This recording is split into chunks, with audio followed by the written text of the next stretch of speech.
Isang mapagpalang araw po ng Lunes, August 11, 2025. Kabayan, meron tayo pinaka-latest na weather update sa lagay ng ating panahon. Pero kung bago ka lang, huwag mo munang kakalimutan na mag-like and subscribe at pahita rin po ng notification bell. Maraming salamat po. Nasa loob na nga po ng ating Philippine Area of Responsibility ang bagyong minomonitor, no, na may international name na Pudul. At tinawag naman ito ngayon sa local name na Goryo. Pampitong bagyo ngayong 2025, pangalawa naman ngayong buwan ng Agosto. Sa pinaka-latest track nga po ng bagyo, ito ay meron pong lokasyon na 1,680 kilometers east of extreme northern Luzon. At lumalakas ang kanyang hangin, o may lakas siyang hangin ngayon, 110 kilometers per hour.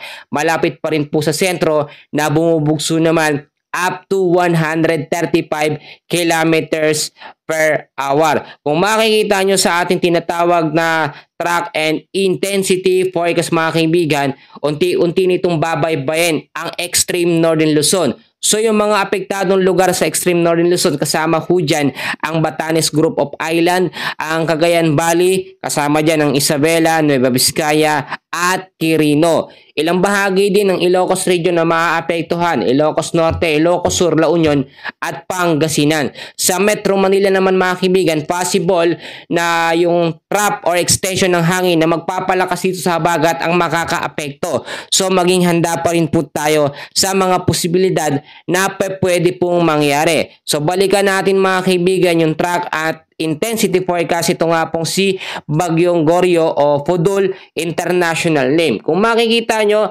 binabaybay nito, mga kaibigan, ng extreme northern Luzon at lalabas pa ng ating Philippine Area of Responsibility pagdating pa po ng August 13 sa ganap na alas 8 ng umaga, Wednesday. Pwedeng mapaaga, pwedeng mas mapatagal, mga kaibigan, depende sa paggalaw at pagkilos ng bagyo. So magiging isang ganap siya na tropical storm pagdating naman po ng August 14, Thursday po yan. So dadaanan din niya itong bansang Taiwan. So yung mga kababayan natin dyan, mas maganda na paalalahanan natin, no, sa banta ng bagyo. At kapag dinaanan niya naman itong bansang Taiwan, diretso ito sa bansang China, mga kaibigan. Doon siya direkta pong maglalandfall. Yung mga senaryo na ganito, mga kaibigan, yung pumasok sa atin, isang typhoon category. So maganda at good news, hindi ito aabot sa super typhoon category. Pag sinabi nating super typhoon category, meron itong lakas ng hangin na 200 to 240 kilometers per hour. Yung ganyang lakas ng hangin ay sapat pong magpaangat o magpatanggal ng mga bubong natin, mga kaibigan. Saglitan lamang yan. So mabuti po ang Panginoon dahil sa karagatan lamang ito dumaan at wala namang direktang tatama sa ating Philippine landmass, no? Alam nyo, mga kaibigan, kapag ka ito'y direktang tumama sa ating Philippine landmass, kahit severe tropical storm ito, kahit typhoon category, napakatindi po na magiging epekto nito. Possible itaas agad hanggang signal number 4 yung mga lugar na maapektuhan. Yun yung unang senaryo natin, mga kaibigan. Kapag nagbago, mas bumaba po, mga kaibigan, no? Ito nga pong track at intensity forecast, yung nakikita nyo na apa na yan, mga kaibigan, yung tinatawag natin na Philippine Area probability natin, mga kaibigan, no? Nakikita nyo naman yung apa na yan. Nagbabago kasi yan.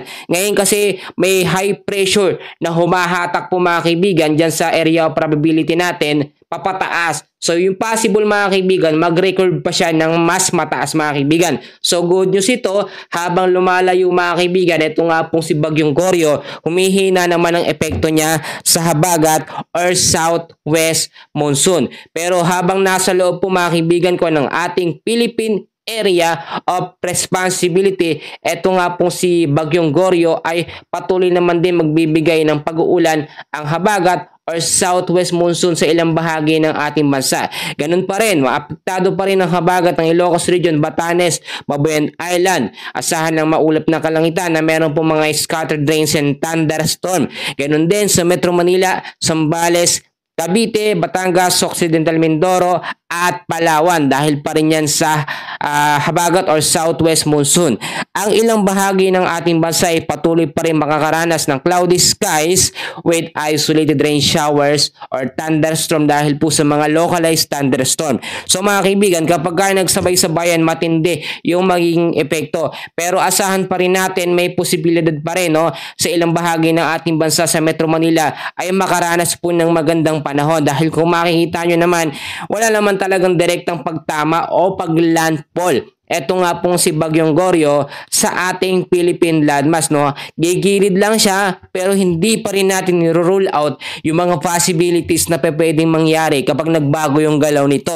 Pasalamat na lamang tayo may high pressure mga kaibigan na humahatak dito nga po sa area of probability. O ang ibig sabihin yung dadaanan nga po nitong si Bagyong Goryo kaya magiging mahina yung epekto niya sa ating Philippine landmass. Sa ngayon, yan muna ang pinaka-latest update natin sa lagay ng ating panahon. And please, huwag kakalimutan na mag-like and subscribe. Maraming salamat po.